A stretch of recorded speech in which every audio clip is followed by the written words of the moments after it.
Welcome back to the Pewtercast. This is the second half of our Final Thoughts episode. I am Brent Allen, your host, joined by Ren Dax, my co-host. And Ren, buddy, I got to tell you, if the folks out there have not had a chance to listen to the first half of this week's episode where we had that interview with Rick Stroud, wound up taking up the entire first half of the episode, boy, oh boy, did they miss something. They need to go back just one little click back in the podcast feed and make sure they listen to that one.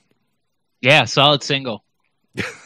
All right, now you got to tell folks about that. I do. I was the one who got in contact with Rick, and there was a little bit of back and forth through emails about trying to get him on here and setting a time and all that stuff. And after he finished, I did a little follow up email. I'm like, "Thank you so much. You knocked it out of the park." And then he replies to me, "Ha, solid single." Well, Ren, I got to tell you, man, you are certainly making a case for yourself to receive the Pewtercast award for this year of co-host of the year. So keep up the good work, my friend. Keep up the good work. You might find yourself taking home a Pewty finally.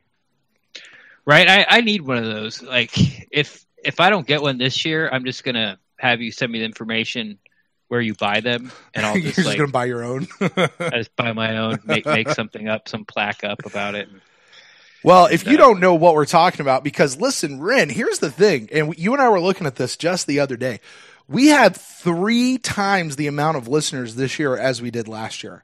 It's been crazy. So to all of you guys who are joining us this year, welcome. You guys are awesome. And one of the things you may not know is at the end of every season, we do an award show. We have the Pewtercast Awards, and these are actually legit awards. They're physical trophies, so to speak. We call them Pewties or mini Lombardis or whatever. They're pretty cool. There's usually about 13 different categories, and you guys, the fans, vote on them.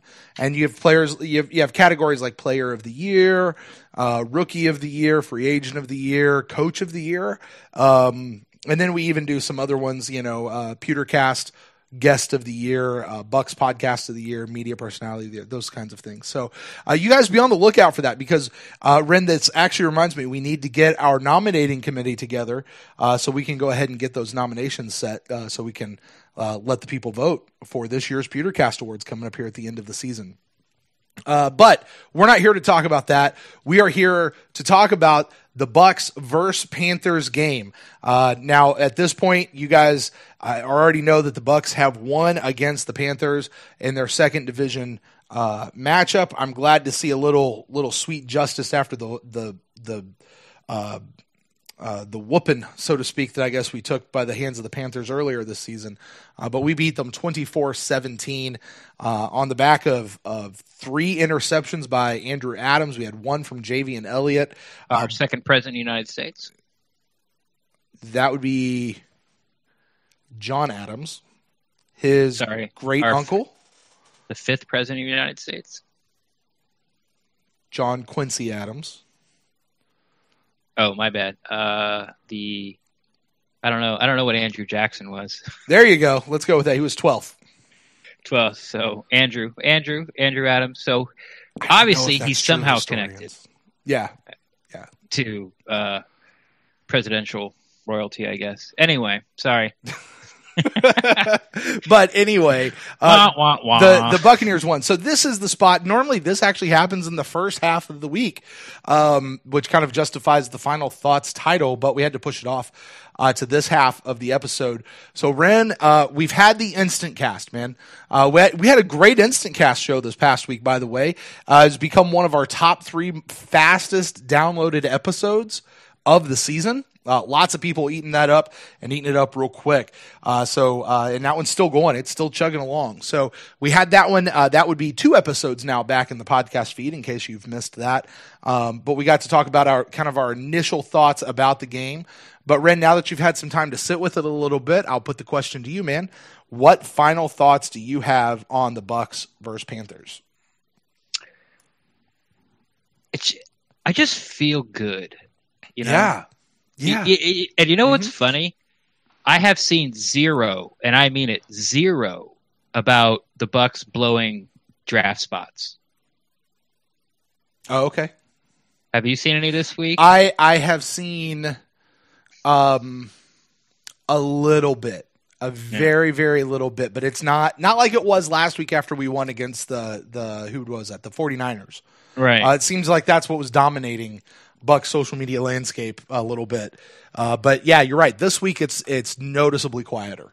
Yeah, everyone's feels a little better, a little more proud to be a Bucs fan, because even though Carolina's on the slide, they do have lots of talent, especially on the defensive side of the ball. On the offensive side of the ball, they got guys that have traditionally given the Bucs a really hard time defensively containing. Yeah. It did help a little bit that Olsen went down.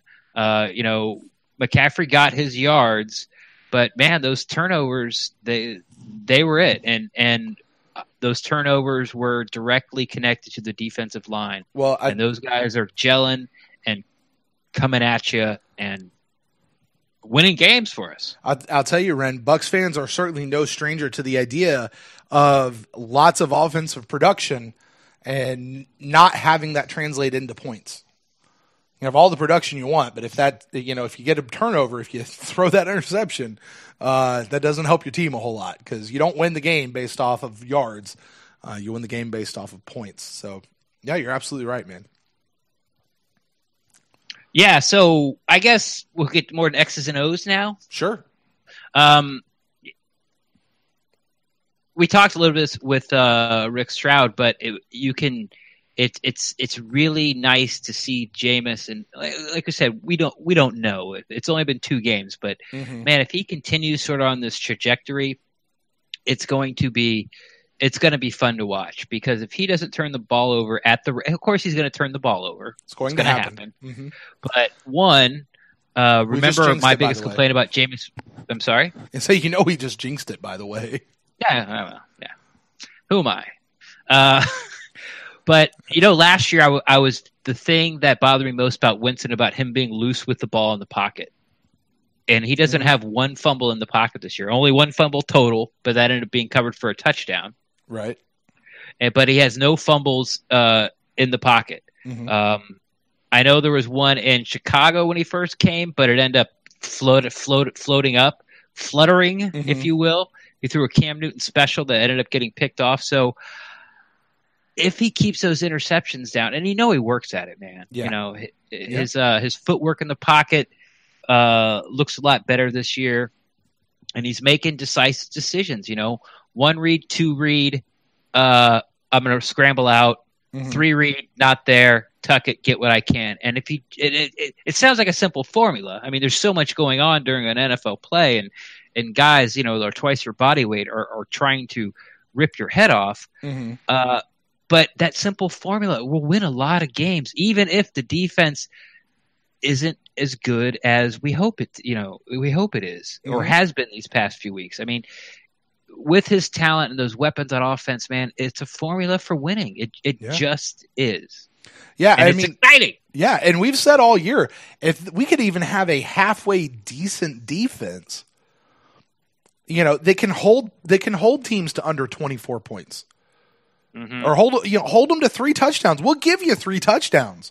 Just hold them to that.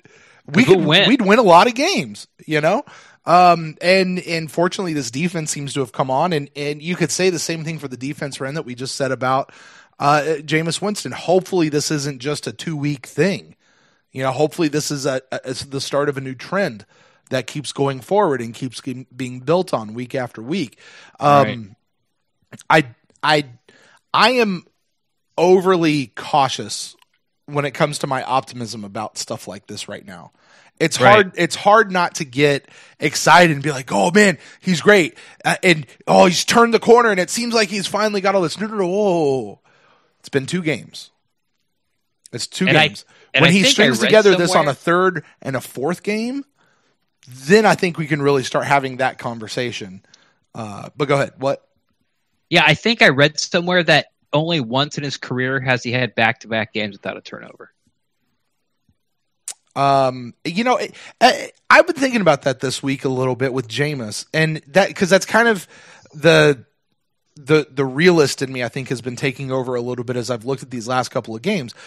Wasn't there like a 4-game stretch, maybe not last year, but maybe the year before, where he didn't have any turnovers?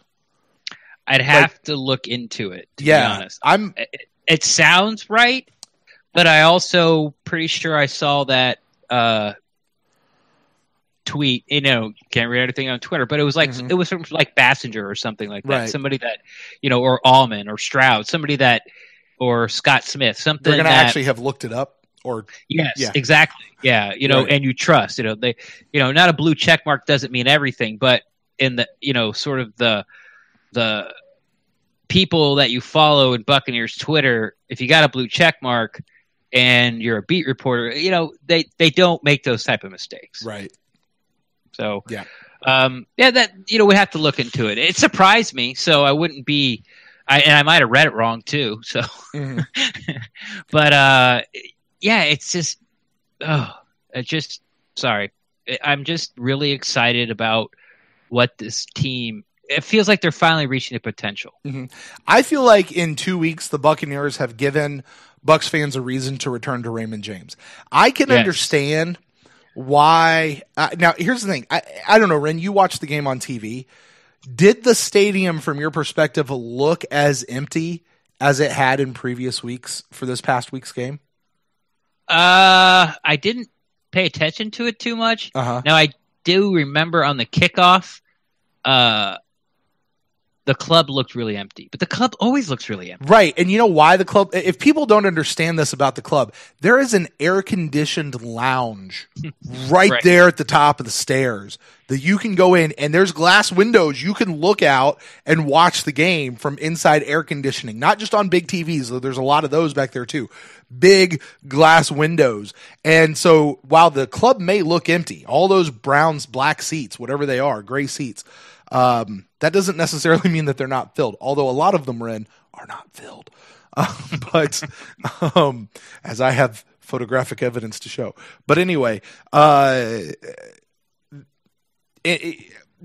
of that to say, there were a lot of fans there, but I think I saw there was only like 5,000 more fans there this year, like turnstile number, than there was like this week than there was the previous week. And I don't know how many tickets. Turnstile, or was it tickets sold? Turnstile. Turnstile. What? Yeah. Yeah, like tickets distributed was something like 55,000 or something like that, but the turnstile was only like 45. Whereas last week the tickets distributed was like 52 or something, but there was only 40 who showed up or something like that. I don't quote me on those numbers, but it wasn't an overly like impressive number. And in the stadium did not feel packed at all, but the stadium felt much more lively. The stadium felt much louder there physically at the game than it has been in weeks. And the coolest thing about it to me was when you kind of scan the horizon. We sort of do this week to week after, I feel like now the Bucs fans to Panther fans ratio was like 95-5, not 60-40 or 55-45, or God forbid 45-55, as we've seen I very clearly, I think there may have been a significant more amount of Steeler fans at the game earlier this year than there were Bucs fans for that particular game. And I think that game was damn near close to sold out. So, anyway, could you hear it on TV? Did it sound louder? Just out of curiosity. It did. It did.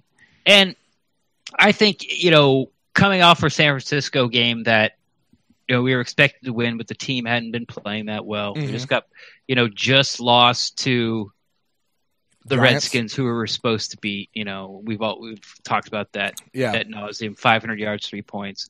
And then went to the Giants game, and we lost to the Giants, who had only had like 2 wins at the time. Right. And then you come home to the 49ers, and it's kind of like, man, it's like we just lost these 2 games that we're really supposed to win. Here come the Niners. Does it really matter if we win or lose? Now we just lost to 2 crappy teams. Let's just it's draft time. Right. But then there was a really good defensive showing and offensive. And Jameis played an excellent game, and now it's a division game. Like it's a team that just stomped us, and they're coming in, and we hate them. We hate the Panthers. Right. And that's why everyone was all charged up when we won. And I'm with you. I think I even said it back a little while ago that the fans will come back. I think it was after the 49ers game. I said, if we win the Panthers game, I think everyone will be back and really charged up for the Saints game. Because now, even though as wild and crazy and up and down and this QB and that QB and the horrendous road scoring defense that we have, we're in the hunt. Yeah. And I did a little bit of digging about the teams in front of us. Washington's done. Like, they're on their third string. It's Mark Sanchez now. Like, they're done. Half their offensive line's on IR. They've got, a 102-year-old running back who, had a big carry in the game, but that was about it. That's all they did. If Adrian Peterson can't go for 90-yard touchdowns every third drive, Washington's not going to win a game again. And then you have the Eagles, and the Eagles, I think, play the Cowboys and then they play the Steelers. Like, they've got a tough schedule coming up. And then you got the Panthers who are in front of us who are falling apart, just fired 2 of their coaches. So even though it's still a long shot, if we can somehow win the Saints game, it's back on, man. It really is. It's back on. Yeah. Yeah, and I'm actually just doing a quick scan of tickets available for the game. Right now, as we record this, the game is certainly not sold out, but there's a lot fewer tickets available now than there have been in previous weeks. And that's just right now as we recorded. There's a couple days left to go before the game starts. So, man, I'm excited. I'm excited to get back to Ray J. Ren, I think you're going to get to go with me this week, hopefully. So we'll be able to be there together.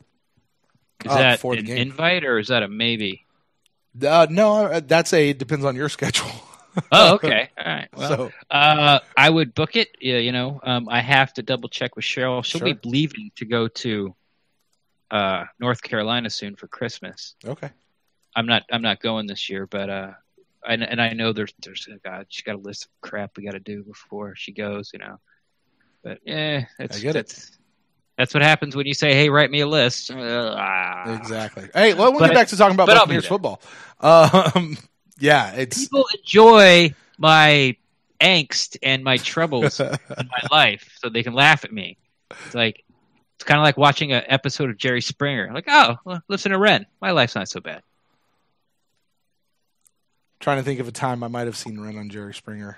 No, I wasn't on Jerry Springer. I'm saying I would never go on that show. Oh. Hey, Vita Vea, let's talk about him for a second. Was he on Jerry Springer? He was. Now, he was the star of a Disney movie. I don't know if you ever heard about that. I did not. So my daughter, was it Wreck-It Ralph? No. Wrong Disney movie.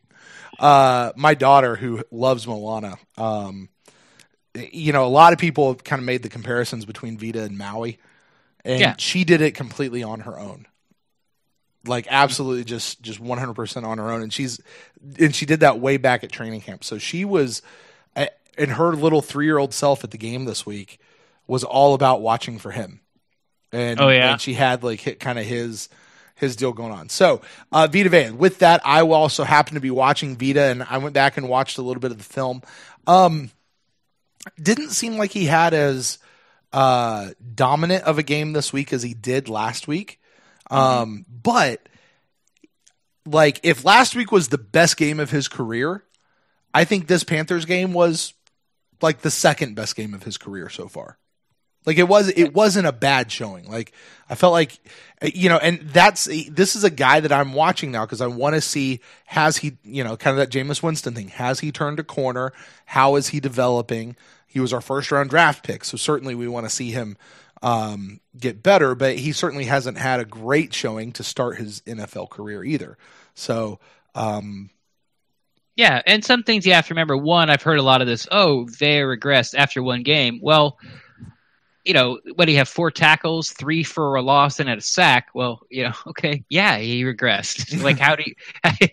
Right. I had 5 tackles, 5 for a loss, and 2 sacks. So I get that. Plus, you have to add on that Carolina center's he's a Pro Bowler. He's one of the best in the biz, man. Fantastic point. Yeah. So, and and I've seen people on Twitter, Real Bucs Talk, they break down a lot of film. They've started defending him a little bit this week and showing some things that so fans that have been saying he regressed.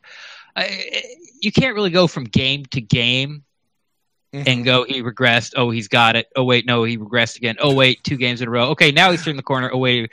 It's more like of watching a year the to stock year market, thing. right? Yeah, so. But I'm excited. But I will tell you, I know it's supposed to be a Final Thoughts Panthers game. We won. End of Final Thoughts.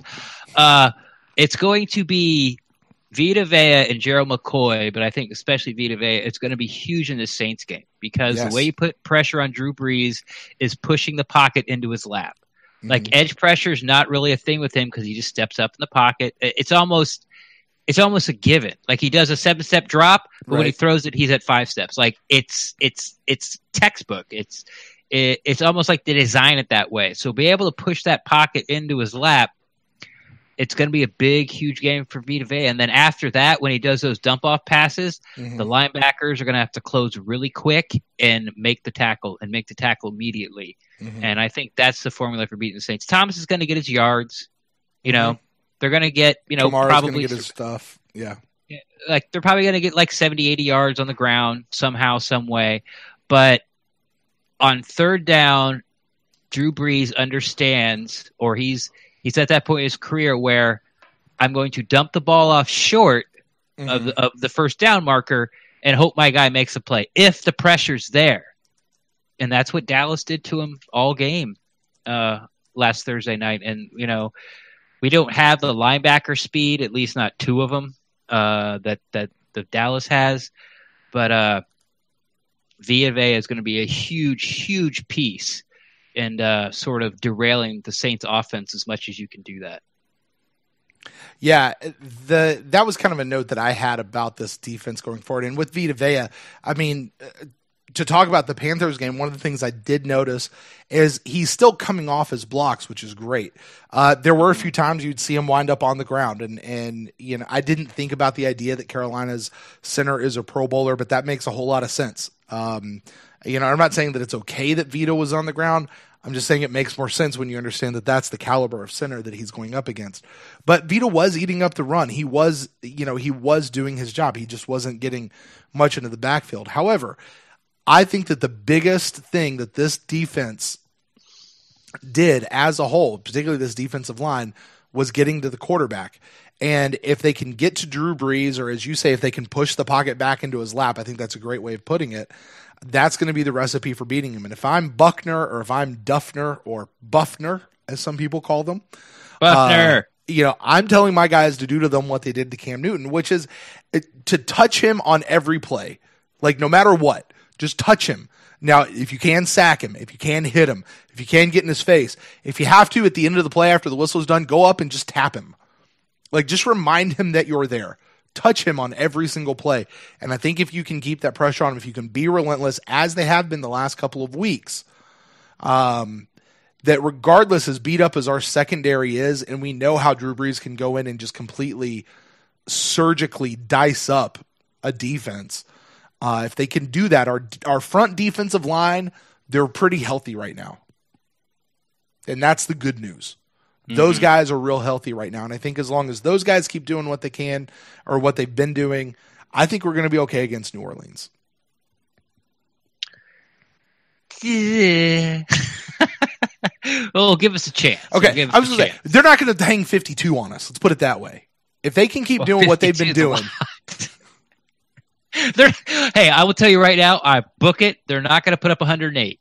There you go. No, come on now. I mean, no, but you get what I'm saying. Like, we'll stay competitive in the game. Oh, yes. That's what I mean. Yes. I'm not going to sit here and say, yeah, we're absolutely going to win if we can, knock them down, but they're not going to get away with it either. It's going to be a real interesting game to watch Jameis Winston. I tweeted this earlier today. Yeah. With the Saints and their potent offense and having a Hall of Fame, first ballot Hall of Fame, possibly, and getting my vote, NFL MVP Drew Brees running this offense, the Bucs offense is probably going to find themselves in a hole at one point or another, or at least the point where they're going to have to keep pace, which means Jameis Winston is going to have to do some riskier passes.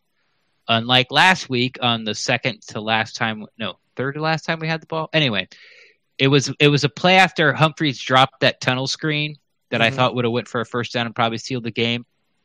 Jameis gets pressure, rolls out, throws it to Cameron Brate short of the first down. Cameron Brate doesn't get the first down, about a yard short. But hey, it was the smart play. It might have been a riskier throw behind him, or the next level up. So he's trying to trust this guy, trust his defense to hold the lead, and he walk off the field. Now you may not have that luxury against the Saints. You might not be up 7. You might have to actually push the ball down the field or throw it past the first down marker to get what you want. So this yin and yang thing that's going on in Jameis's head, and we can all see it. We can all see the wheels spinning where he's like, he's pumping and he's about to release it, and you just see him like pause for like a half a beat, and he's like, nope, I'm tucking, I'm running. That pause, he might next week, this Sunday, have to throw it because of the way the score is. And if Jameis can get through this game and it's a high-scoring game without turning the ball over, man, I will be really, even if we lose, I'll be really, really happy. I mean, I will be,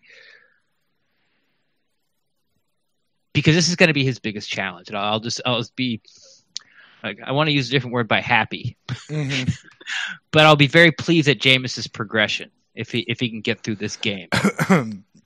Well, we can just sense the moral victories coming from you already, Ren. Prepare yourselves, Bucs fans. Well, hey, we beat them 2 out of 3 at home. 2 of the past 3 years we've won. There we go. Let's see. I mean, what else can we really say about this game as we kind of turn the corner? I mean, Godwin for wide receiver 2. Let's keep it that way. We've already talked with Rick Stroud about Deshaun Jackson and Brent Grimes and those guys. We've talked a lot about Jameis. Offensive line. It seems like Warhop is the coaching whipping boy right now. And he should be. Yeah. And I think it's well deserved. So, if Dirk Cutter stays, I do think that there are some defense or some coaching staff changes that will need to happen. I don't know that they will, though.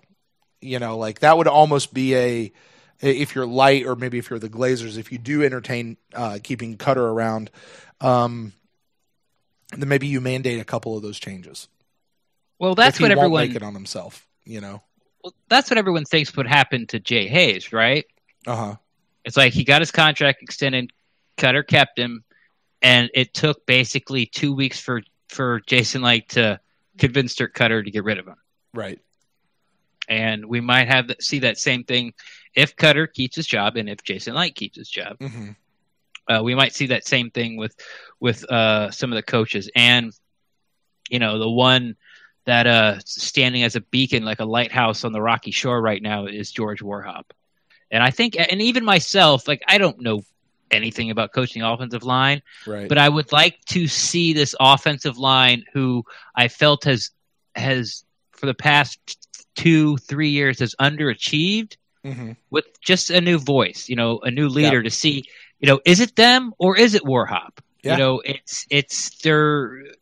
They have to get better, and he's had enough time to make them better, and it's just not happening. Yeah, because I got to tell you, Ali Marpet, love him. I love what he's been able to do. He's not having a great year, and I don't think Ali Marpet is making a case for himself to make the Pro Bowl this year. Donovan, I think people would disagree with you on You that. think so? Yeah. I don't think so. I think if we were really to go back and look at Ali Marpet and his play this year, and just take it objectively, I don't think it's been as stellar as we all think that it might be, or that we would hope that it would be. Ryan Jensen, I don't think has. I like Ryan Jensen. I like what Ryan Jensen has brought to this team. I got to be honest. I expected a little bit more, though, when he did come to this team. Donovan Smith, you and I don't. Is it fair to say that we've been defenders of him? I think so. Fair enough. So we've been defenders of him, and I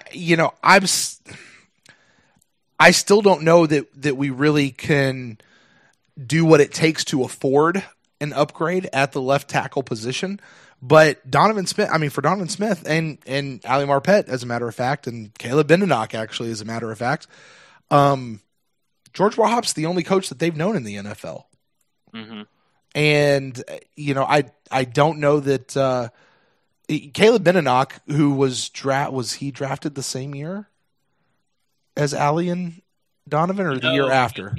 Year after. The year after. Okay. So either way, he's the Vernon. Okay. Vernon class. All right. There you go. So, but either way, he's still been around for several years. I mean, Benenoch's, he's just not ready to play, and he's been around this long, And Ali, with George Wahop as coach, he may never be. Exactly. I mean, imagine Donovan Smith, if he actually had a competent offensive line coach, what he might be able to do.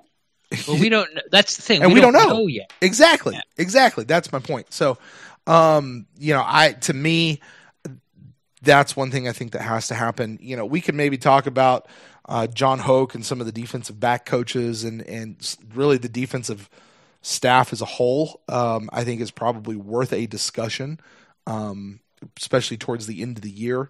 Regardless of what's happened, Duffner certainly has made a case. I think Buckner's made a case. But anyway. All right, Ren, for the sake of time, cause we're up against it right now, why don't we go ahead and get to our grades for this game? Offense, defense, special teams, and then the team as a whole. Grades. Offense. I'm giving them an A. And mostly it's because of not turning the ball over. Right. I think everybody and their grandma thinks either Peyton Barber was down at the 1 yard line, or if he's not, then you got to score the touchdown. The whole thing was a little wacky about who reviewed it and what was being reviewed. And it was something that I was hoping would be asked in Cutter's Monday press conference, because they reviewed if it was a fumble or not, right? Or they reviewed if it was a touchdown or not. Because I think those are two different things. If they review it and go, yes, it was a fumble, then you could throw the red flag and be, okay, but was it a touchdown before the fumble? Because they're not reviewing if it was a touchdown or not. Right. They're reviewing if it's a fumble. Right. Okay, but before he fumbled, did he cross the line? I think you could have thrown the red flag there and have him look at obviously the same play, but it's a different parameter, and it might have scored. And I just really would like to have that cleaned up about what exactly happened there. But anyway, Jameis didn't turn the ball over. They did what they had to do. I got to tell you, I'm sorry, Ren, I got to tell you on that one play, I wanted him to throw that flag anyway. I didn't care why. Like just to make a statement of no refs, that's a bullshit thing. Throw the flag, penalize me, whatever you got to do. I don't care. Just make that statement. It's not okay. Anyway, he did that once, and people have yelled at him that he didn't know the rules. There was a couple of games ago where he threw the flag and didn't have any timeouts left. Right. Yeah, I remember that. Yeah. People were like, "Oh, you're so stupid." And he was just like frustrated, like, ugh. Yeah. But so I'm giving the offense an A. The defense, I'm giving a B, simply because the Panthers did move the ball up and down the field. I think it was something like 6.8 yards per play. If it wasn't for Cam Newton and those 4 interceptions, it could have been probably would be a totally different ball game. So I'm giving them a B because they basically lived and died off those turnovers. It wasn't exactly a smothering, stellar defensive performance. And special teams, I am giving a minus. And just simply because when we needed Anger to put him inside the 20, he shanked it. I don't know, and then it bounced backwards. Like, it was his worst punt I think I've seen in a long time. They called it some kind of a hop. It was weird. Yeah. But even where it landed, it was like barely inside the 20. Like, he could have put that in between the 10 or 15 just to play it safe. And and that gave them a whole extra first down. Like having it like at the 35 was a lot different than supposing we have it like on the 25, or they went on the 35. They had it like at the 30, but instead of having it on the 20 or the 15 where it really should have been. So that's why I'm giving the special teams an A- on that. Overall, I'm giving the team an A. Did what they had to do. No turnovers, 4 takeaways, made all the field goals, made all the extra points, and really looked to be in control of themselves and the game from start to finish. Yeah. Man, I'm with you mostly on that. I give the offense an A, really for all those reasons. And, I remind people my grading system, a C is you just do what I expect. An A means you got to impress me, like a lot. A B is you do more than I expect. So, an A, definitely for an offense. I was quite pleased with how they handled themselves. I was even more tickled to death that we didn't turn the ball over. The offense wasn't perfect by any stretch of the imagination, but they did everything they needed to do to win. And as you said, truthfully, we know they had 31 points. Now, you can't really count that. You can't go through the whole season and say, oh, they should have had this and the rest screwed us the whole time. But, for this particular game, this team had 31 points, not just 24. So I give them an A. Defense as well, man. I say it came so close to giving the defense an A+, but, there were still places we can nitpick about the defense. It still wasn't a perfect effort. But, man, they did great. They really, really did great. At special teams, I gave them a B. You gave them an A-. I gave them a B. They were fairly impressive. I mean, man, Cairo Santos, it was windy on the field too, Ren. I don't know if you guys could tell that at home. Flags were waving. It was windy. They talked about it a lot. Yeah, it was windy, and he still was drilling it right down the middle. I mean, not in between the uprights, right in the middle. Kudos to them. And so to me, the team as a whole gets an A-. And that's more of an averaging, I think, of those guys together. But this was a good game. This was a good, impressive showing by the Buccaneers against a quality team. And, man, I couldn't be more tickled to death with them. Well, with that, why don't we go ahead and take a break? On the other side of this break, we're going to come back and we're going to get to some emails from our fellow fans. You guys stay with us. We'll be right back.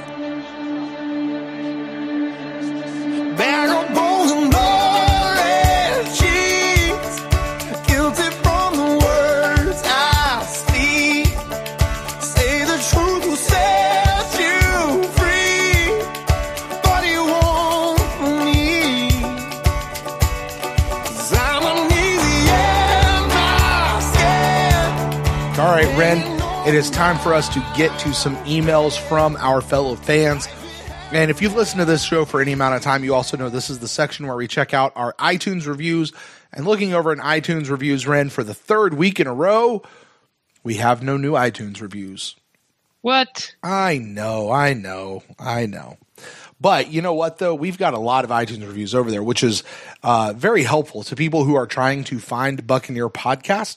So to all of you who have left iTunes reviews, thank you so much. And if you haven't left an iTunes review yet, what the heck are you waiting for? Just head on over to iTunes, leave us a rating and review, and then we'll see it. We'll read it on an upcoming episode of the Pewtercast.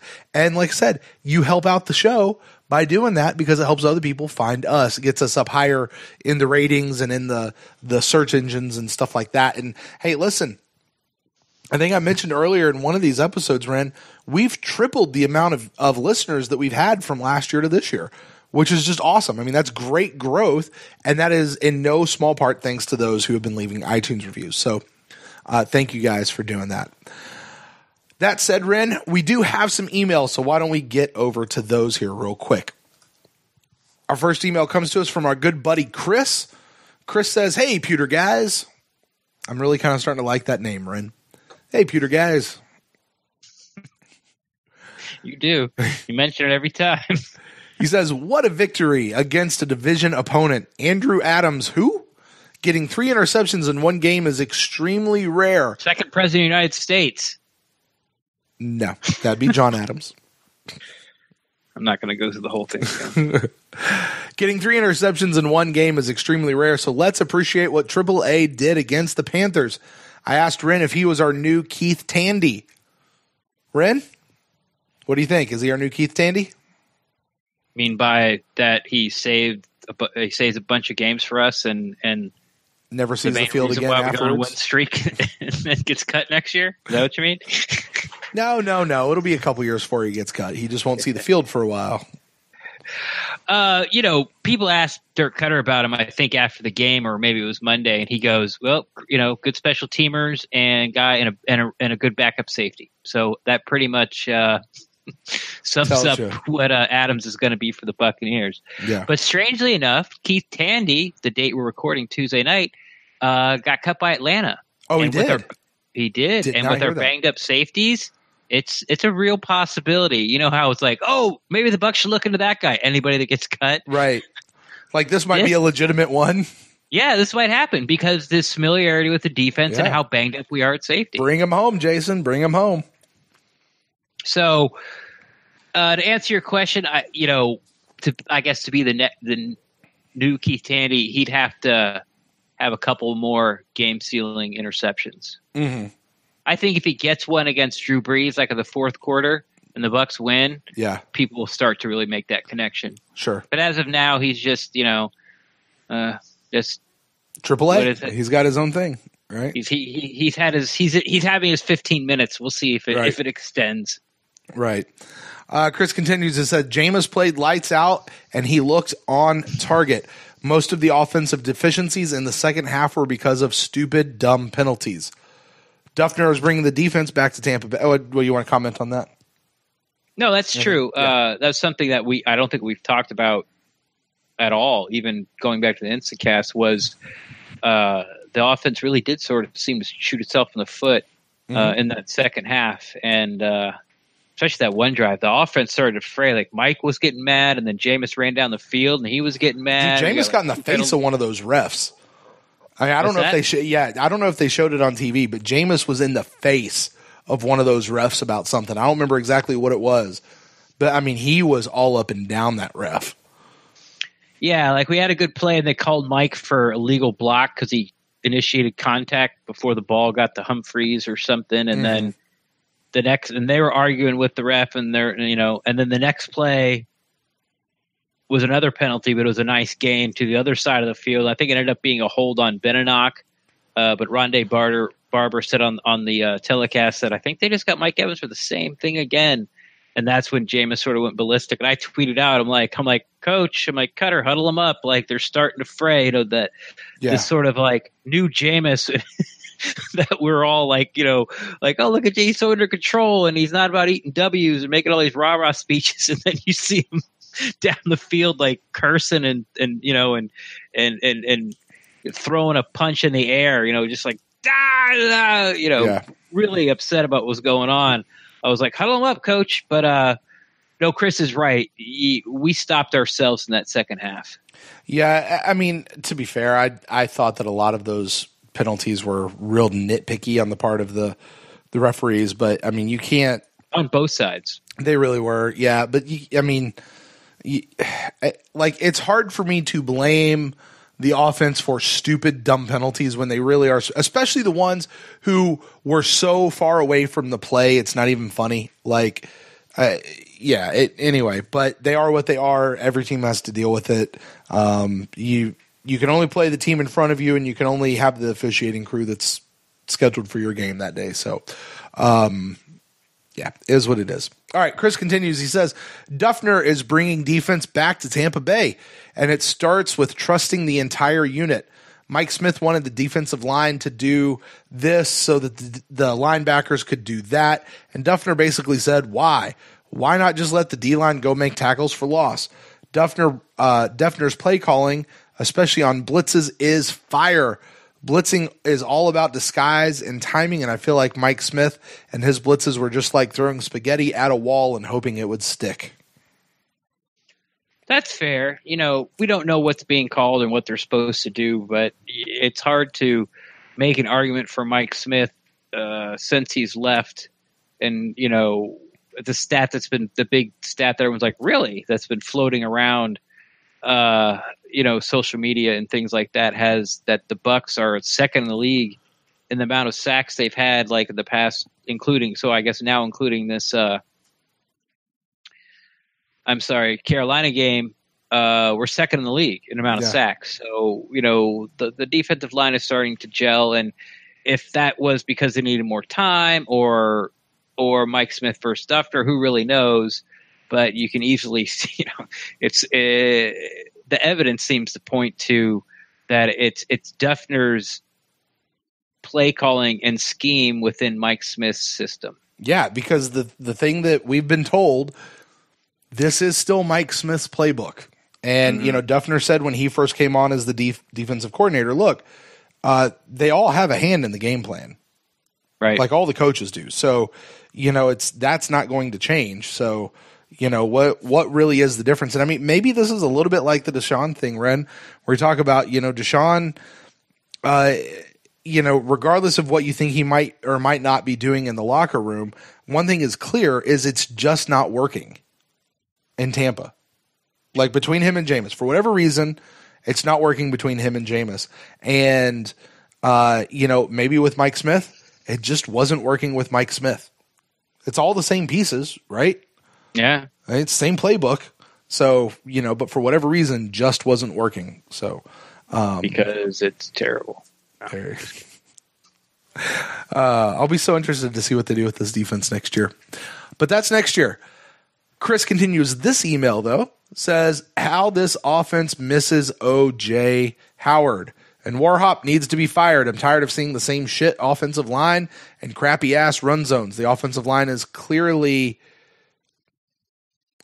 I think he's missing a word here. I'm going to say is clearly best at man blocking, yet they don't do it enough. Right. That's another thing that everyone seems to be screaming for, especially the guys at Pewter Report.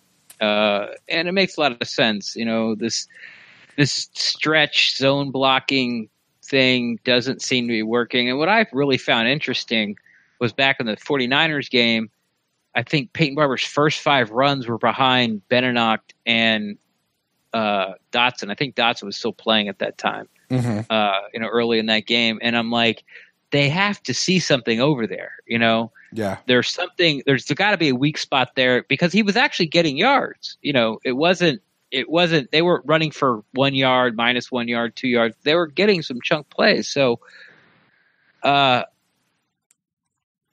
yeah, when you have somebody like the two guys like Alley and Jensen there in front of you, you think some power ISO, right in that one gap between those guys would be somewhere where you can make yards consistently. So once again, you don't really know what's going on, but when the Bucs seem to fail at running the ball, it seems to be those zone stretch plays a lot more than it is than them going downhill. He says, he goes on to say, finishes up his email, actually says, these defensive backs are playing aggressive, and I like it. I'd like to ask Lee DeKemper from JoeBucksFan.com if he still thinks that this coaching staff can't develop players. Young cornerbacks specifically. Yeah. He I won't go there. He go walked ahead. that back. Did he? A little bit. I'd have to go back and re-listen to it. I was kind of doing something else, but the new Ira Coffin podcast that came out today, the night we're recording, Tuesday, he actually got some time with, I think, Hoke.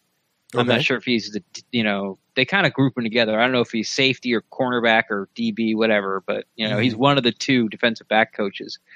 And he got some time with them, and I sort of started to tune out when Lee started to talk about the conversation. But he started off with saying, like, I've been one to go on record say the Bucs can't develop, young corners, and I mean that eventually is going to, if they keep the same defensive back coaches next year, I think eventually, with Carlton Davis and then hopefully the return of Vernon, I think that narrative is going to go out the window. It's just happened to be Vernon was a high draft choice, wasn't getting it. Could have been Mike Smith's defense. Ryan Smith was, another guy who got drafted in that same class. He wasn't getting it. They both looked terrible. They both looked awful. It looks like Vernon was really getting it and starting to pick it up during the preseason. Had a really good, first game, even though he didn't finish it against the Saints. And Ryan Smith has looked great since he started, got some chances these past 2 games. So, was it Mike Smith or was it them developing? Was it the scheme? Blah, blah, blah. It was just, we all know how that rubbed me the wrong way after he kept pounding the table for it. But I think that narrative is going to go away pretty quickly because it was just sort of like, for me, it was like lazy analysis and it was an easy shot. And until someone actually stood up and said, okay, prove it, he was just going to go on with it. But like I said, I think all these DBs are going to step up their play, and he won't be able to say that anymore. Yeah, and I got to be honest with you. When I say I'd like to see some more changes in the coaching staff, or there might have to be some other changes in the coaching staff, personally, I'm specifically talking about our defensive backs coaches, John Hoke and the other guys that are back there. Here's the deal. I don't know if they're good coaches or not. Under Mike Smith and what we've seen so far, I would say not. But under Coach Duffner and what he's been able to get out of the players that he's had, is that Duffner? Is that those coaches? What is the deal there? And who's really responsible for what? Like, was Mike Smith just handicapping all of his defensive coaches? I mean, think about Brinson Buckner. Brinson Buckner's guys weren't getting it until after Mike Smith left, and even then it still was a few weeks after Mike Smith left. So was that just it takes that amount of time for Buckner's stuff to kind of get through? Was it the guys not picking up on it, or was something being clamped down by Mike Smith that has kind of like a lid has been taken off since he's been let go? So I don't know. But that's the mystery. Yeah. That's why we need to track down Mike Smith and just go, hey, what happened? Yeah, exactly. And you know what? He is no longer under contract, so I wonder if maybe we can make that happen. Because I'm sure he would love to come on a Buccaneers fan podcast to talk about his failings as a coach. So, hey, your defense was the worst ever in the history of the NFL. Come talk to us and defend yourself. Please explain. All right. That is it for Chris's email. Chris, thank you so much. Our next email comes in to us from our good buddy, Chef Aaron. Chef says, Dirk got rid of Smith. Hey, there we go. Now it is past time to get rid of Warhop. Also agree. Yep. That's who Chef has been killing. There we go. Chef is all out of Warhop. Yep. War on Warhop. There you go. War on Warhop. He says, I don't know how many times they need to do a run zone before they realize that it's futility, not to mention it's always to the weakest side of the line. And speaking of that line, again, Donovan Smith showed how if this team gives him top left tackle money, it will be highway robbery. His effort reminds me so much of lazy, swaggy Baker and how little he cared. He gives up 2 sacks on back-to-back plays and causes Barber's fumble, regardless of being robbed on Barber's TD. Benenoch, I've grown tired of complaining about him, as we all know he shouldn't even be active. Yeah. Ryan? Well, Donovan Smith didn't have his best game. That's for sure. I mean, I don't even no one wants to talk about Benenoch anymore. It's just. I do. Oh, you do? Oh, I do. Okay. Because right now I think he's just, it's so obvious that he's not a starting caliber offensive lineman in the league. It's just he's sort of a punch. It's a joke now. It's like, and I'm not trying to hurt his feelings or attack him personally, but his play is a joke. It's comical now. It's just you just accept it as instead of getting upset, like, you could do better. It's just, no, this is what you are right now, and it's really bad. Here's the thing with that, though. The guy that we keep talking about bringing in is Alex Kappa. Mm-hmm. In the plays that Alex Kappa has gotten in there, he does not look better than Caleb Benenoch. Like, he just doesn't. He does not look better than Caleb Benenoch. Now, should maybe a Michael Liedtke be in there as opposed to Benenoch? Maybe, possibly. I don't know. I haven't seen him play. But that said, it appears to me at this time, and I'm not saying that it's good. In fact, I'd say this is a very bad thing. But it appears to me right now that our best right tackle might actually be Caleb Benenoch. And that's not okay. I'm not saying, guard. Right guard. Right guard. What did I say? Right tackle? I meant right guard. Yeah. I knew it didn't sound right coming out of my mouth. The best right guard on this team might possibly. Well, I mean, no, the best right guard on this team is currently playing left guard. But regardless, the best guy for that right now really might still be Caleb Benenoch, no matter how much we want to beat him up and how bad he's doing. I just don't see Alex Kappa as being better than him, and I have no clue if Michael Liedtke's any better. Yeah. This is where I'm at with it. If Kappa's not any better than Benenoch, then just give him the snaps. I mean, if you're not losing anything, there's still room for Kappa to grow like game by game, Yeah, like, when I say just to be clear, I'm sorry. When I say Kappa's not better, I mean he's really not. Like, he's actually worse. I don't know, man. So, I don't have numbers to back that up right now. I haven't. It's just based on what I have watched somewhat in fast forward, not all 22, but on the condensed versions. And then just seeing live. Because I didn't hear a peep about him this game. Yeah, you want to know why? Because not much happened. All right, I'll have to go back and ISO him, sort of continue this, I guess, between us, because I really just don't know.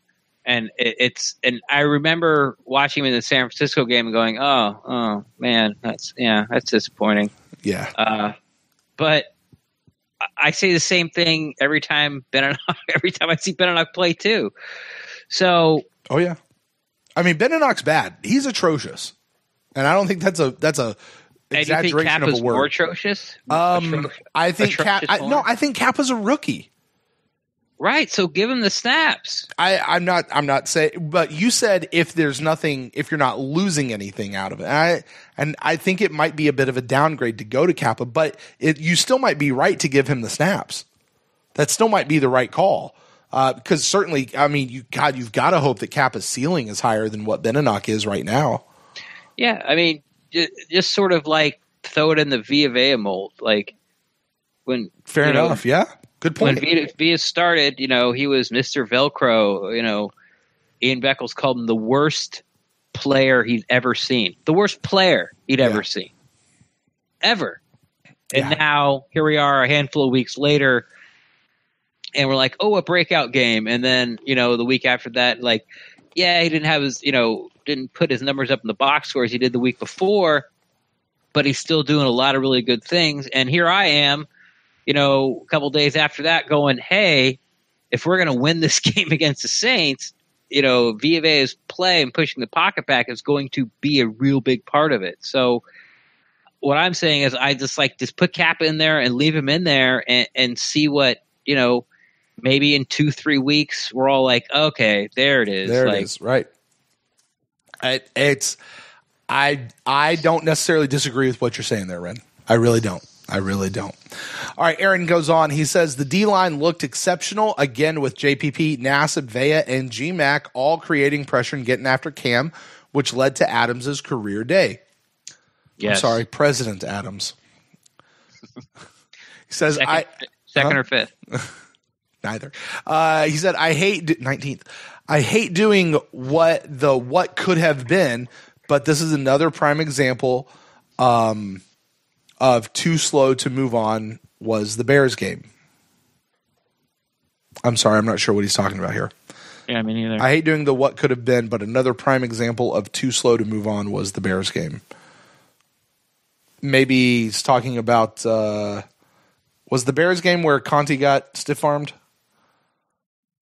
Was it that one? Are we talking about maybe moving on to Adams? I'm not sure. I don't. You know what? I really don't. Yeah, Chef, I'm sorry, buddy. I don't. I think I might be missing a sentence or something here. I'm sure it's something that's a shot at Cutter. I'm sure that's what it is. Sure. But I'm not exactly sure where he's going with that. Yeah, Chef, clarify that with us, man. Shoot us a DM. But he does go on. He finishes up his email. Says, I don't know about Brent and Wren, but Bobo on the deep throw penalty looked blazing fast. So let's use him more than we do Djax, who I agree with Brent should receive the Keyshawn Johnson treatment. This team should also think about using Bobo on kick return. We know that Jameis and Bobo have a great rapport from their FSU days, and Jameis called Bobo a miniature AB this past training camp, or maybe last year's training camp. Wren talks about how sexy Santos's kicks are. I'd like to add that I've never been more aroused seeing a field goal go straight down the middle consistently. Well then. What? Bobo? Bobo's no Deshaun Jackson. Like, he did get behind the defense, but I will tell you what, rewatching that play, Bobo Wilson, first off, it was a pretty generous pass interference call. Mm-hmm. And Bobo Wilson made it harder, let that guy get into the play. He was like trying to get away from the cornerback or safety, whoever it was, but he was also getting further away from the ball. Like, if he would have, yes, the ball was late, and that was because Jameis had to, shift over and reset because of Beninoff, mm-hmm. and he fires it down there. But if Bobo would have, stopped and come back to the ball, it would have been an easy touchdown. It would have been an easy completion.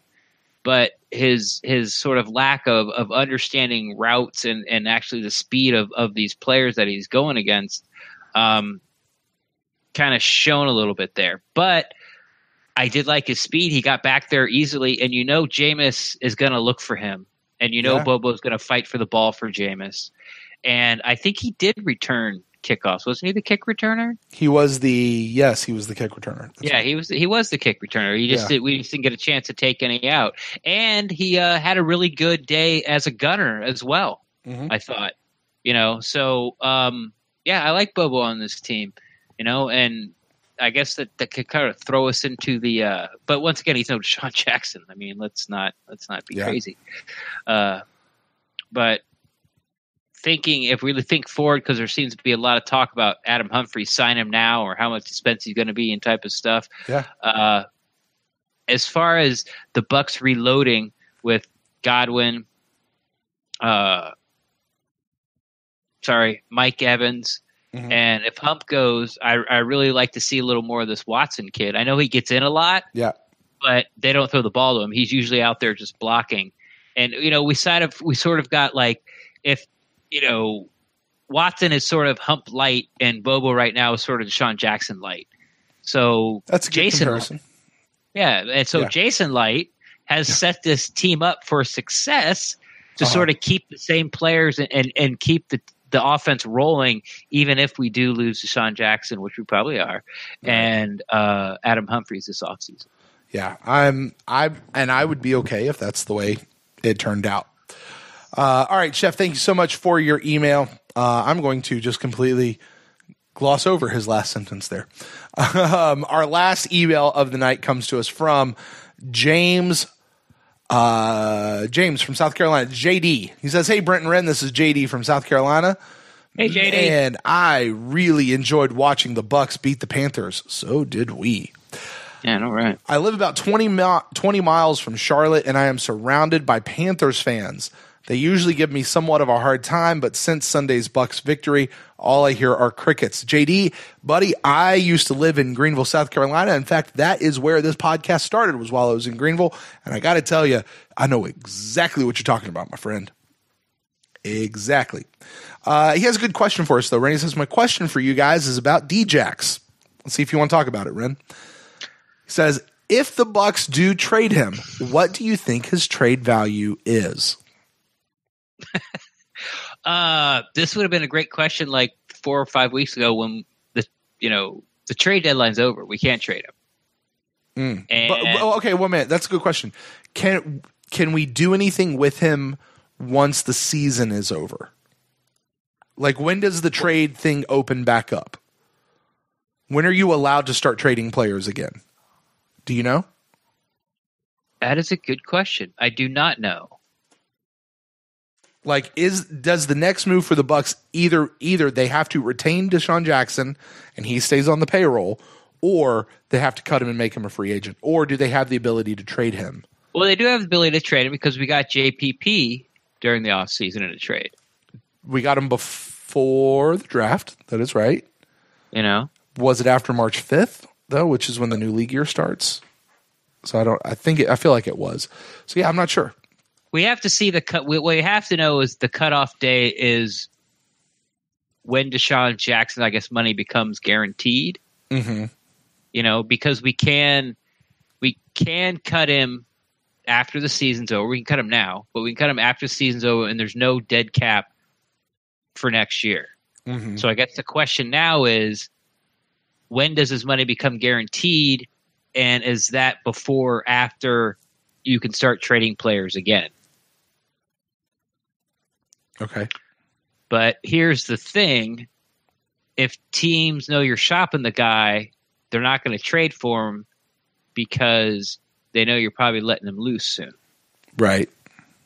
So why would they give up draft capital when they could just sign him to a contract and not have to give up draft capital?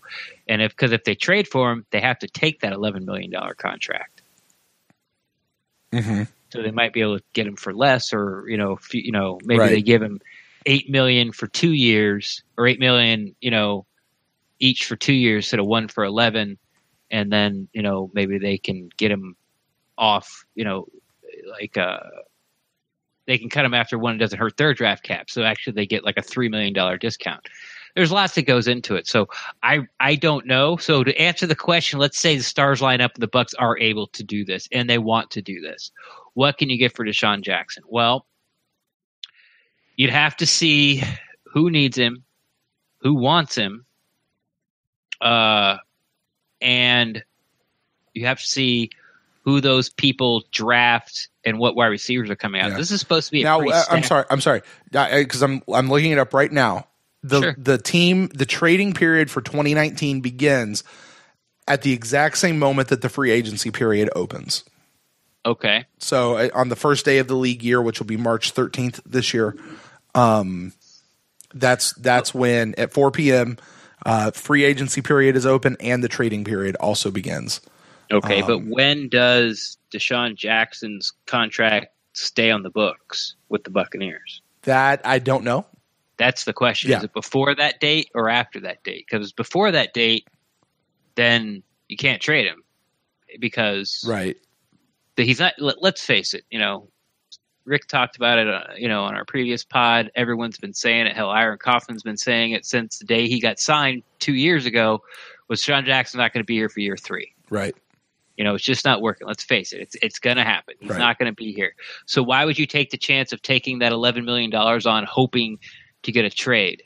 I doubt you get a first round, but let's just play for shits and giggles. That's what they want to do. Mm-hmm. I would think the maximum you could get for Deshaun Jackson would be a low round second. And that's like top.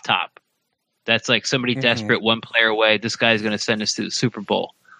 I would probably think you probably get around I think a fourth would probably be more. Yeah, I was thinking a fourth. We got JPP for a third. Yeah. And Deshaun Jackson can, even though he's really fast and really good what he does, and his yards per catch average is great, he really only does one thing. Mm-hmm. And that's get behind defenses. Yeah.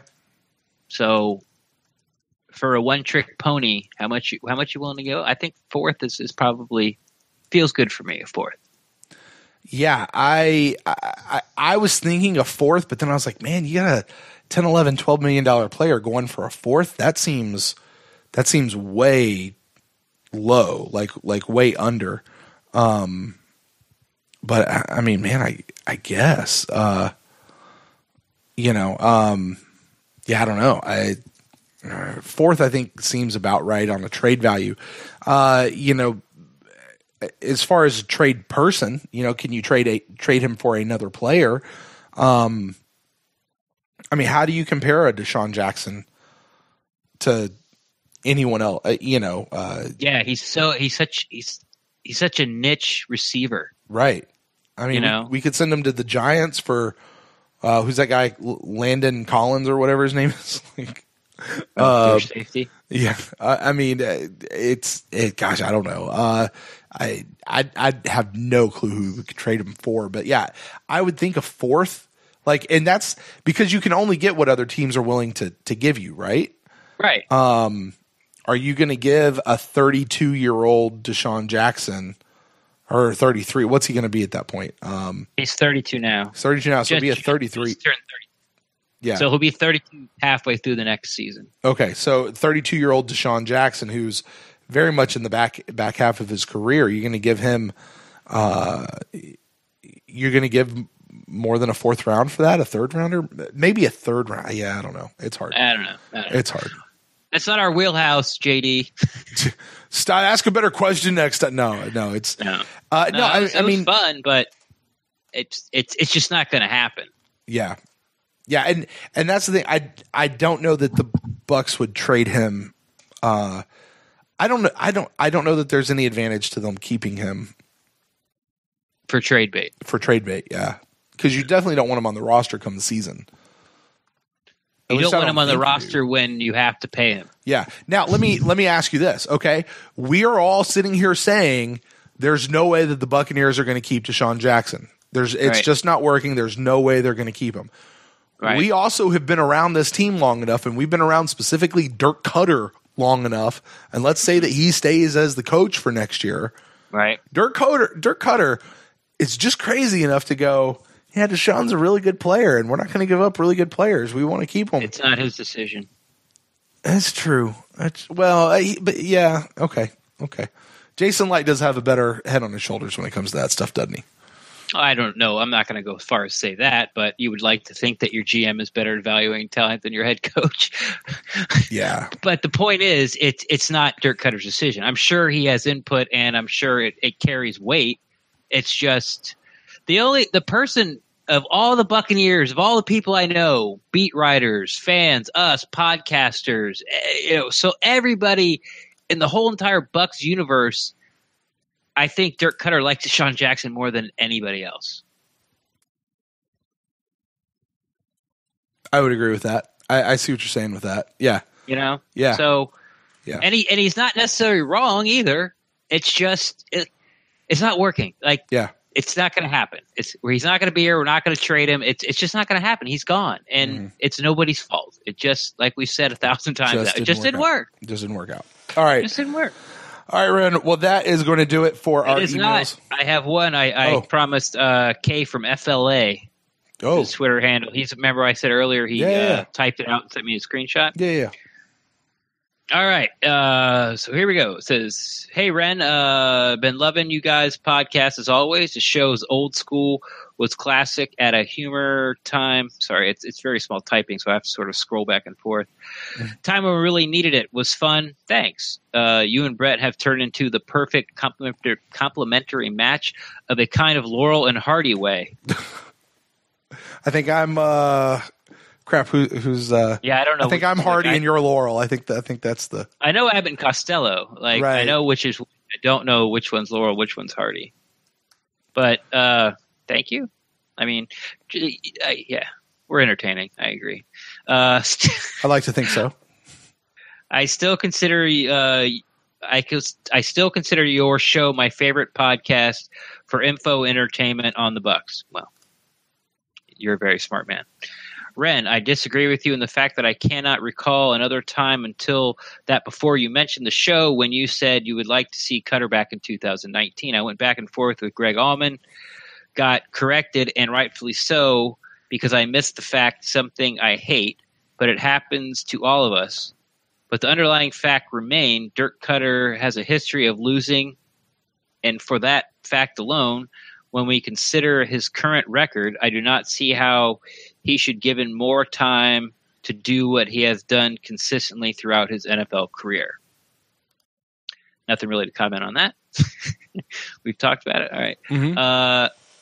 Cutter is a sub-500 winning coach, period, in 12 NFL seasons, have never produced a back-to-back winning records ever. Cutter has a 0.461 regular season record as an OC and 4.17 as a head coach in 12 seasons, and has gone to the playoffs twice. And as Greg corrected, won 2 of those games, I'm assuming.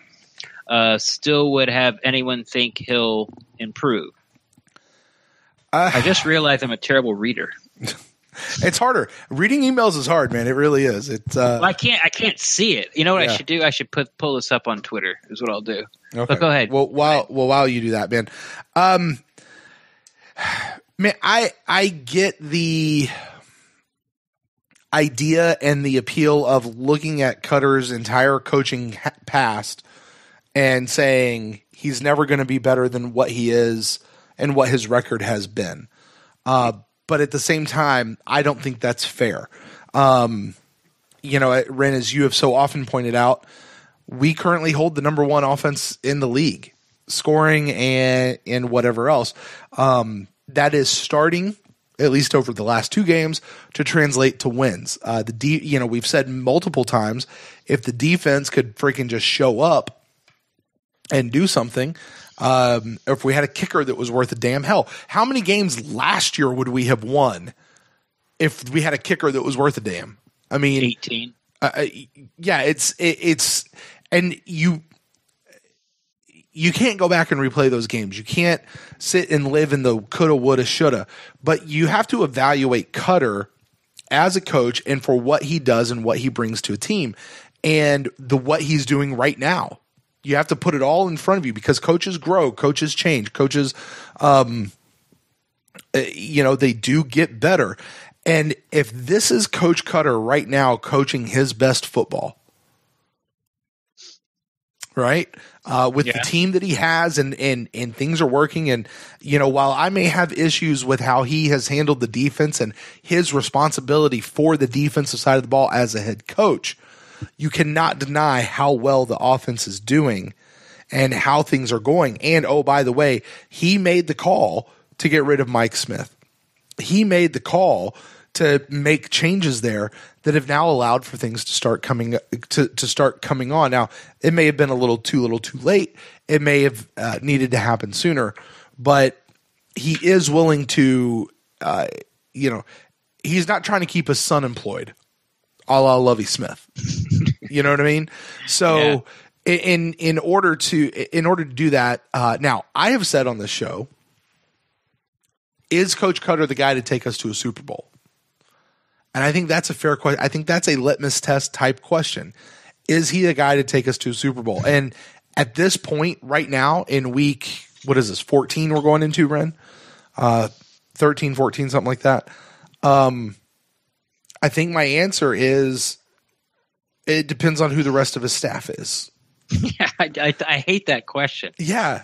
I hear a lot of, sort of people and media members and social media and things like that, like that's their basis. And it's just a gut feeling. I mean, it is. You're right. There's no stats you can throw on it. It's just like, I still feel like he can. Okay. It's so much luck getting to the Super Bowl. A lot of it has to do with injuries. The ball bounces this way or that way. Mm-hmm.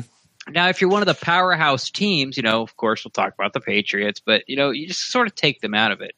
But it's when, oh God, who was it? I'm sorry. It was a Denver. Was it Denver Ravens? Like a handful of years ago, and Denver, the Ravens. Yeah, Denver had the game won, and Joe Flacco throws this bomb, this Hail Mary, and the defensive back misplayed it, and the Ravens receiver caught it, and it was in the playoffs, and he scores, and game's over, and the Ravens move on to the playoffs, and it's like they didn't deserve to win that game. Or not last year, was it? Yeah, last year with the Saints. The Saints game, yeah. Exactly. The Saints were probably going, in my opinion, to represent the NFC in the Super Bowl. Sure. But, it's that throw by whatever his name was. Mm-hmm. and, the safety misses the tackle and off Diggs goes, and all of a sudden now the Saints lose. So it's to be able just to go, I don't feel like he's the guy to take us there. It's all it is. It's just a feeling, man. So it's you're looking into your crystal ball trying to think about it. So that's And here's one thing a lot of people don't talk about, and I haven't heard anyone talk about it. We say, first in yards, and people go, well, yards don't matter, points do. Okay, 10th in points, which is good, but I sort of feel that people want it to be higher to jump on the Dirk Cutter, should stay train. And this is what I'll tell you. The Buccaneers are leading the league in turnovers, not like plus minus, just offensive turnovers. They lead the league. And I think it's like by 10. And we haven't had any for the last 2 weeks. And we're still leading the league. And it's by a lot. So, it's hard to say, well, if you take half those turnovers away and let those drives play out, I mean, the difference between like 10th and 7th in the league is like 0.5 of a point, So even, and I don't want to say take away half those turnovers, but just don't lead the league in turnovers. And you do the math, they're going to score more points, even if they're just field goals. And that would, move the Buccaneers up the list. And here I'll say this. If the Buccaneers, of course, are going to turn the ball over these last 4 games, but if they don't turn it over like they did the first half of the year, I think the Bucs are going to be like a top 5 scoring offense. Yeah, and the question is that going to continue into the next year? And that becomes the issue. Does this year affect next year? Does the momentum from this year carry into the next year? And that can be a topic up for debate because honestly, that's more of a philosophical thing than it is anything else. Next year will be a new year. You also can still make the argument for the fact that you can't keep changing head coaches, right? I mean, it's such an old argument in Tampa Bay right now, but it's still legit. Like you've got to give guys their chance at a run. And, this is where I'll go back to John McKay. It was year 4, right? Mm-hmm. Year 4, he leads the Buccaneers who went 0-26 to start their existence. Year 4, they go to the NFC Championship game. So I still feel ultimately I think it might be too early. I have completely walked back my calling for Cutter to be fired, mostly based on how he's handled the game. And this is why the Glazers don't make decisions until the end of the year. We make decisions of who to cut, hire, and fire every single week. Those guys will wait till the end of the season. Rightfully so. That's right. That's what we do here on the show. Damn it. So, Kay from Florida, you're wrong. No, you're not. No. And we're not done yet either. Oh, we got more. Oh, there's more. Oh, and there's more. Cutter or Winston has to go. Cutter does not want Winston as the quarterback from the start by his own admission. Cutter has to show. Really? Okay, wait a minute. Stop. What? I've heard this a few times, and I don't know where people are getting this from. I heard it come out of Cutter's mouth. You did? He did not want Winston. He wanted Mariota? Is that? Yep. When he was OC, he said that day 1, day 2 of training camp. And but he was very quick to back it up. Well, now that Jameis is here, couldn't be happier, his work ethic, all that kind of stuff. But okay. And I don't remember why he said it or why he even would say it. But yeah, he said that he was had it like to be one of those convinced. media things where they get to. Well, I guess he was a coordinator, so they talk to him once a week. Was it like a media press conference thing? I think it was like an on the field one. Yeah. Okay. Yeah. He said it. All right. I just missed it at that point. Sorry. Go ahead. Yeah. Sure. Cutter has shown that he will blame Winston as his default excuse for everything. That comment that Winston that the writing is very small. Mm-hmm. And his quotes just flat out missed Deshaun 5 times was unlike any words I have ever heard an NFL coach say in public. Even if it's true, the coach should never, caps, say such a thing that way in public. It could destroy a locker room by forcing players to pick sides. Now, I always sort of raise an eyebrow a little bit about when Cutter comes down on Winston, but Winston, by his own admission, talks about tough coaching. He likes tough coaching. Mm-hmm. And then sort of the rest of this after that, I couldn't, that's just baby stuff, honestly. Like, talk like that, you hurt my feelings, it splits the locker room. I mean, these guys are professionals. I just don't. I'm not with you there, Kay. I mean, I'm following your logic. I just disagree 2,000%. Yeah, I mean, if the locker room's split because they're having to pick sides, if they're having to pick between two players, they've already picked. At this point in the season, before Cutter ever said that, they've already picked their sides. These guys talk. These guys are with each other all the time. They know whose side they're coming down on one way or the other. So, yeah, I don't know that that's true at this point in the season. All right. We go on. But look at the failures. Doug Martin still playing when he was clearly trash. Play calling failures had to take it away. Keeping Mike Smith when Stevie Wonder could see the defense sucked. Nice. Had to be forced to get rid of Hayes. Calling a timeout when he should know the basic rule that he could not do it. Cutter thinks that his O-line is good when clearly, in caps again, indicates that they are not and have not been since 2016. I think we could take all these one-on-one. Brent, Doug Martin, well, the decision to keep Doug Martin, a little too long? No. You don't think switching to Doug Martin was too late last year? I like the fact that Cutter went into a game and gave in the same game against the same defense with the same offensive line, you gave Doug a chance, you gave Peyton Barber a chance, and Peyton Barber won. Peyton Barber won the job from Doug Martin. Because that was the question the entire time. Right. And he could have done it. There's a good Southern phrase for you. He maybe could have done that a week or two earlier.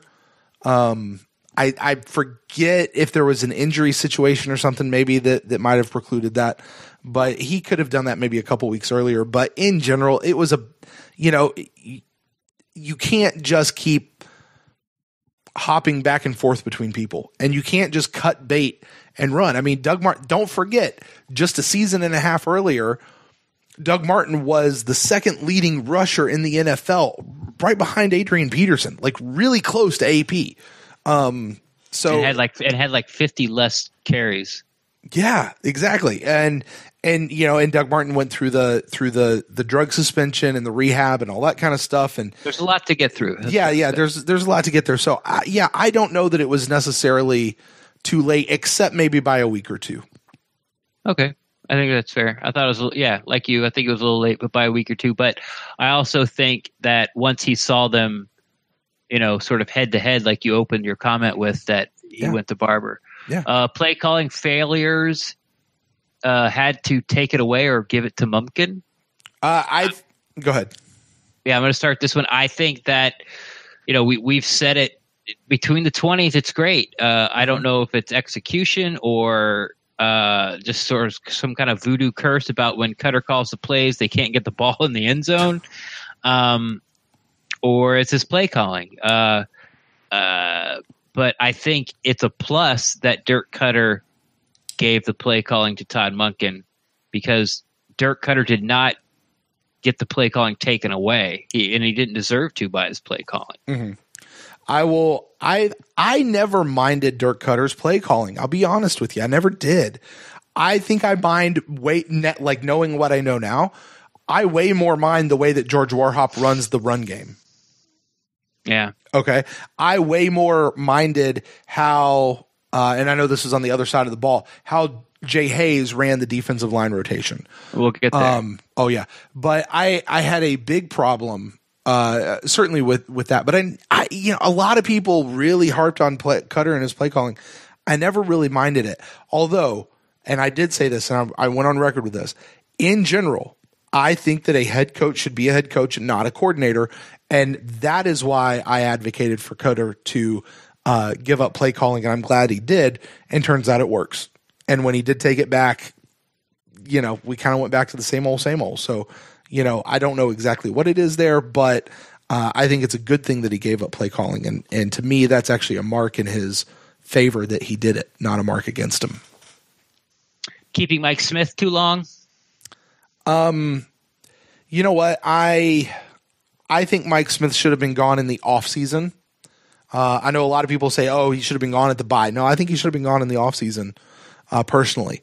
The excuse of, well, you don't just suddenly forget how to be a good coach. That didn't fly with me. But once we got into the season and it was clear that they were going to keep Mike Smith as the defensive coordinator, I understand why they gave him that extra week after the bye. And it's kind of like that Doug Martin, like, we'll give you this one more week to hang yourself. And if you do, then you're out. And, that's what happened. Yeah, I'm with you. I think so far on this list that we've discussed, I think this is the biggest stain for Cutter, but I don't think it's a fireable offense. I'm with you. I think he should have been fired during the off season. Mm-hmm. But there's also something to be said about, giving your guys the shot. And it's a continuous thing. Like, he gives you every piece of rope to hang yourself with. He does. Go all the way back to Doug Martin, to the first thing we talked about. But yeah, I think that was a little late. But like I said, I don't think it's a fireable offense. Having to be forced to get rid of Hayes, rumor, but probably true. Yeah, I don't know if he was forced. I mean, it would make sense if he might have been, but I don't know that he was forced. I think I've been saying he was forced. I've been saying it for a year. Yeah, I don't know. Where do you get that from, Ren? I don't think I've ever actually asked you that. Is that just common sense you're using, putting that together? Yes. Or? Okay. Cognitive thinking. Okay, so you don't actually know. Genius intellect. Right, but you don't actually know. No, I do not know. Yeah, but okay. Just sort of connecting the dots. Right. I mean, 40 days later after we pick it up, it's when Jason Light was asked the question about it, he's like, Jason Light said something, and it was referring to Jay Hayes. He says, eventually, Dirk and I have to get on the same page. Yeah. And it was kind of like saying, well, I wanted Jay Hayes gone, mm-hmm. and it took me 2 weeks or 40 days to convince Dirk to get rid of it. Yeah. So, but they both had to feel good about it, and because the way I think that way, because if Dirk wanted him gone, he would have been gone. Mm-hmm. Dirk has control of his staff. He doesn't have to go to Jason Light and go, I want Jay Hayes out of here. Why are you keeping him here? Yeah. Jason Light would be like, I don't like, he's your staff, fire him. Right. So that's why. I wonder if there was a little bit of, Jason Light coming to Cutter saying, hey, I want Jay Hayes gone. It still baffles me, by the way, why Jay Hayes was the only real staffing change that was made. Yeah, in that year. That just blew my mind. I know they made a couple other moves, but that was really the only true one of substance that they made. Yeah. But like, I almost wonder if Cutter wasn't looking like going, okay, then who else are you going to get in here? Like, I mean, it's kind of that question we always ask about Donovan Smith. Okay, you do that, and then what? So who is the next guy? Yeah, it's a crappy excuse. I think it's a crappy, but I wonder if that may not be a little bit of the delay. Like, if Cutter didn't have to look at maybe some of the other guys or something. But I mean, I think it was obvious Jay Hayes needed to go. I feel like it was obvious some of the other guys needed to go, but they didn't. So what do I know? All right, calling timeout when he knows the basic rules that he should not do it. I talked about this earlier in the pod, how you said on that fumble touchdown with Peyton Barber, and then I said a week before that he just threw the flag out of spite, and that's what he's talking about. Once again, not a fireable offense, just like you just don't like Cutter, and you're going to put that in there because it was stupid. And I agree with you, but like I said, not a fireable offense. And we're moving on. Cutter thinks that his O-line is good when stats clearly indicate that they are not and have not been since 2016. Now, Brent, I know you've done research on this. I have. So, spread the knowledge. Okay, I do not know where they currently rank this year. Correct. I will tell you that. I do not know where they rank this year. However, at the end of last year, Coach Cutter made an offhanded comment. Well, shoot, I think our offensive line has to be in the top half of the league. And I said, spot on impression, by the way. Yeah, and I say, hey man, this is Rick Stroud doing John Gruden impression right here. And I said, well, hey, let's go look it up and see where they are. And there's lots of different things that will tell you whether offensive line is good or not, and it's hard to just say that outright. There's a group, I think it was footballoutsiders.com or something. They have a really good metric for how they measure offensive lines, and they take into account, was it the running back's fault that things blew up, or was it their fault? And they have a way for taking all that into account. And where they ranked the Tampa Bay Buccaneer offensive line from last year was number 16, which, albeit middle of the pack, albeit middle, not great, top half in a 32-team league is technically the top half. It's the very bottom of the top half, but it's technically the top half. I do think I saw earlier this year that they fell, and we talked about this on a Buck in the News show, Ren, that they fell to number 17, and I think this was just a handful of weeks ago. So, presumably the offensive line is middle of the pack. If they've dropped down to maybe 20, offensive line doesn't seem good. I would say to K from FLA, I keep wanting to call him Kevin, but I don't know if that's true or not. Maybe it's Carl. I'm not sure. Carl with a K. Carl with a K, yeah. But I would say to you, this is, I think, one of those examples of, as Buccaneer fans, we are hyper-focused on our team. And so when our offensive line doesn't do everything we want them to do, then they're bad and they're horrible and they suck. So therefore, they've got to be some of the worst in the league, when that may not necessarily be the case. Maybe just a lot of really bad offensive line play. But I don't know. I mean, do you, the question I would ask back, do you follow all 32 teams enough to be able to accurately rank where the Tampa Bay Buccaneers fall in the league? He says that O-line is good when stats clearly in caps indicate that they are not. Great. I would ask you what stats you're talking about and where you're getting them from. Yeah, send them to us. Yeah, and do they account for bad decisions by running backs or quarterbacks holding or throwing the ball too long? Whatever. So I would like to know what stats you're talking about. Yeah. All right. Last paragraph. They had to take away Cutter's play calling because he sucked at it. He only fired Mike Smith after it was clear that he had no other choice, likely because Cutter put his friends above the team. Keeping Cutter away from the offense play calling on game day is one of the biggest concerns for most informed fans. Well, we'll have to disagree on Cutter's play calling. He sucked at it. Brent has just gone on record saying that he didn't mind it. I didn't mind it either. I always said last year that it was more execution. And then the one game where the Bucs can't falter in the red zone, they put up 500 yards and only score 3 points. So my sort of leg to stand on is getting smaller and smaller. But it's just weird at this point. Like I said earlier, it's just some voodoo working. It's clear that Cutter can call an offensive game. He can make an offensive game plan. For some reason, when he gets inside the 20s, it just doesn't work. And but he's fixed it by giving it to Monken, and it's working. And as far as Mike Smith goes, we talked about that. This is sort of going over the same points. I don't think he put his friend above the team. I think that once again he gave a coach that he trusts, who just happened to be his best friend, as many chances as he could to turn it around because he believed in him. Okay. Yeah. So that's what I'm going. Keeping Cutter away from the offensive play calling. Well, I don't know if that's all informed fans' biggest concern. I would hope it would be the defense and the turnovers. But, I think KFLA just, this was sort of a cathartic message he sent me here. He's on the anti-Cutter train and wanted to get his points out there. Any comment on that last paragraph, Brett? No, I think we've already talked about that. It was kind of a rehash. However, I do have a little bit of an update. All right, I happened to pull up Football Outsiders to see where they're currently ranking the Tampa Bay Buccaneers offensive line. Right. And overall, they're actually ranking them 32nd in the league.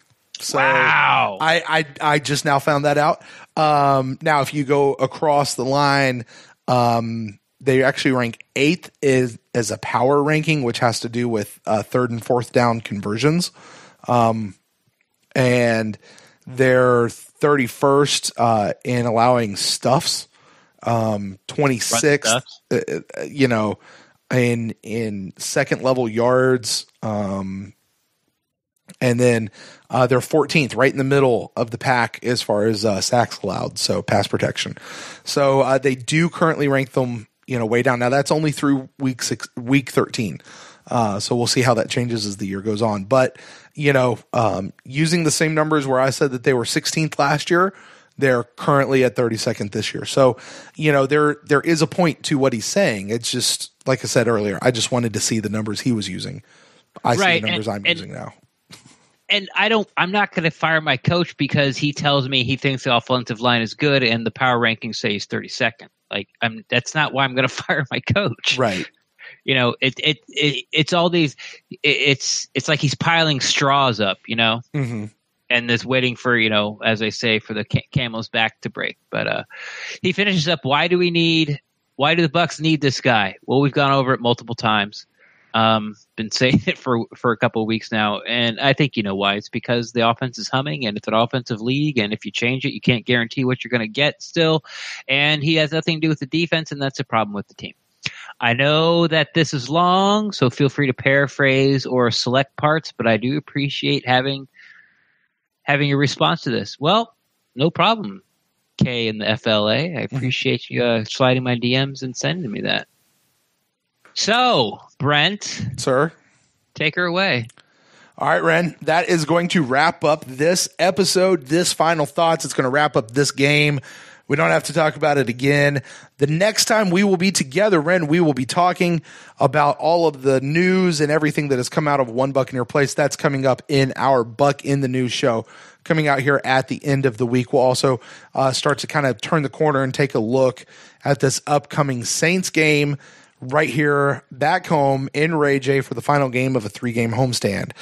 With that, Ren, why don't you tell the folks out there where they can find you on the internet? Best way to find me is on Twitter at Rendaxt, REN_DAXT. I'm always down to talk Buccaneers football, and if you don't feel like putting your question on blast or it's long, like K from FLA, just slide in my DMs, and I will talk Buck football with you there as well. And if you guys want to get a hold of me, you can find me at Brent Allen Live across all the social medias. And the show is at The Pewtercast on Twitter and on Facebook. Shoot us an email like so many of our friends here did tonight to thepewtercast@gmail.com. If you'd like to support the show, you can find us at patreon.com/thepewtercast. We always appreciate everybody who is over there and helping the show go forward. Don't forget, we do have 4 shows that come out at you every single week. Buck in the News show, I already mentioned, is coming up next, followed by our Instant Cast show, Sunday night, 10 o'clock, Mixler and YouTube. That is a live show. That is a call-in show. You guys can join us there. Always a good time. And then we start the whole process all over again next week with the Final Thought show for the game, and as that will go through. So, Ren, my thanks to you for sticking out this long. It's been a long recording session tonight, but it's been a good one, man. Great talk with Rick Stroud for us earlier tonight, for the listeners out there earlier this week, and some good emails in from our friends as well. So, yeah, man. All right, Ren. Well, with that, we'll get out of here, and we'll close out the show as always. Go Bucks.